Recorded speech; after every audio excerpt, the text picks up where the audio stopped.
وہ خزائن جو ہزاروں سال سے مدفون تھے،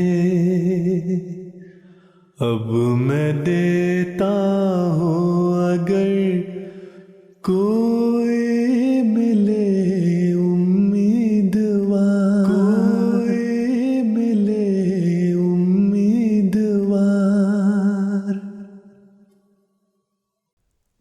اعوذ باللہ من الشیطان الرجیم، بسم اللہ الرحمن الرحیم۔ ملفوظات سیدنا حضرت اقدس مسیح موعود علیہ الصلوۃ والسلام۔ حضور علیہ الصلوۃ والسلام جماعت کو دعائیں کرنے کی نصیحت کرتے ہوئے فرماتے ہیں، دیکھو اب کام تم کرتے ہو، اپنی جانوں اور اپنے کنبہ پر رحم کرتے ہو، بچوں پر تمہیں رحم آتا ہے، جس طرح اب ان پر رحم کرتے ہو، یہ بھی ایک طریق ہے کہ نمازوں میں ان کے لیے دعائیں کرو، رکوع میں بھی دعا کرو، پھر سجدہ میں دعا کرو کہ اللہ تعالیٰ اس بلا کو پھیر دے اور عذاب سے محفوظ رکھے۔ جو دعا کرتا ہے وہ محروم نہیں رہتا۔ یہ کبھی ممکن نہیں ہے کہ دعائیں کرنے والا غافل پلید کی طرح مارا جاوے۔ اگر ایسا نہ ہو تو خدا کبھی پہچانا ہی نہ جاوے۔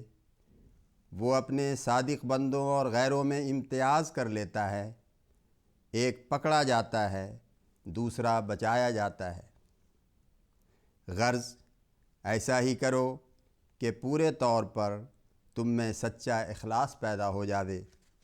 انبیاء علیہم السلام کے سلسلہ میں بھی یہی رہا ہے کہ وہ پیش گوئیوں کے دیے جانے پر بھی اور اللہ تعالیٰ کے وعدوں پر سچا ایمان رکھ کر بھی دعاؤں کے سلسلہ کو ہرگز نہ چھوڑتے، اس لیے کہ وہ خدا تعالیٰ کے غنائے ذاتی پر بھی ایمان لاتے ہیں اور مانتے ہیں کہ خدا کی شان لا یدرک ہے، اور یہ سوء ادب ہے کہ دعا نہ کی جاوے۔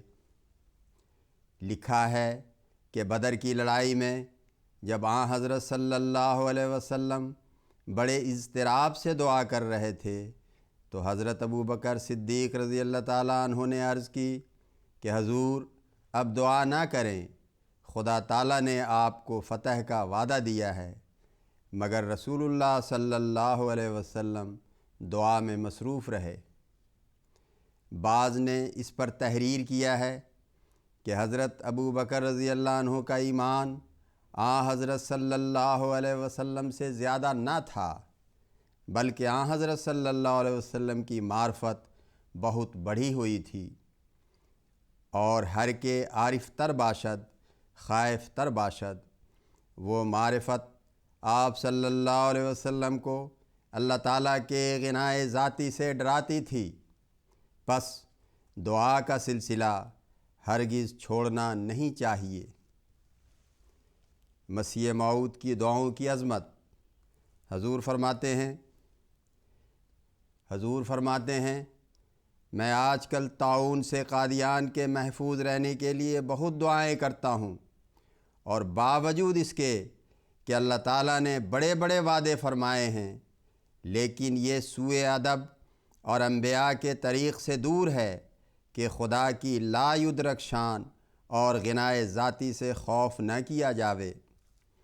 آج پہلے وقت ہی یہ الہام ہوا، دلمی بے لرزد چو یاد آورم مناجات شوریدہ اندر حرم۔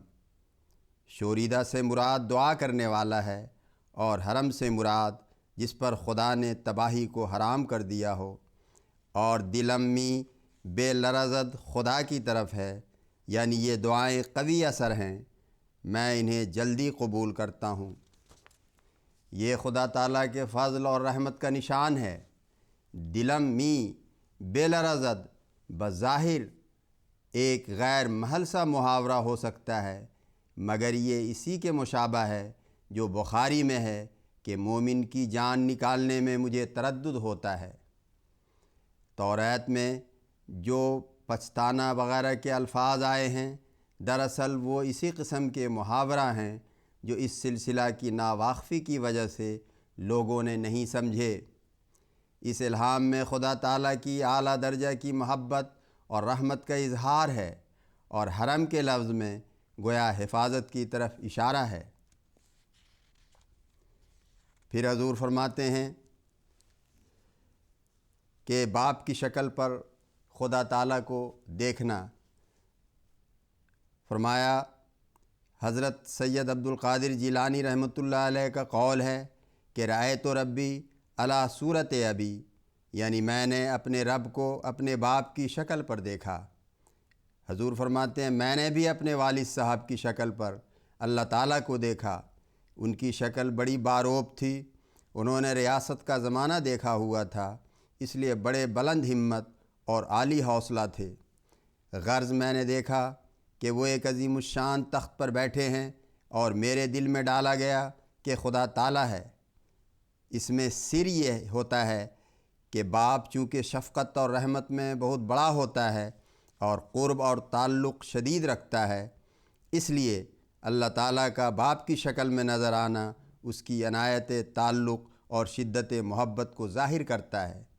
اس لیے قرآن شریف میں بھی آیا ہے کہ ذکرکم آباءکم، اور میرے الہامات میں یہ بھی ہے انت منی بے منزلت اولادی۔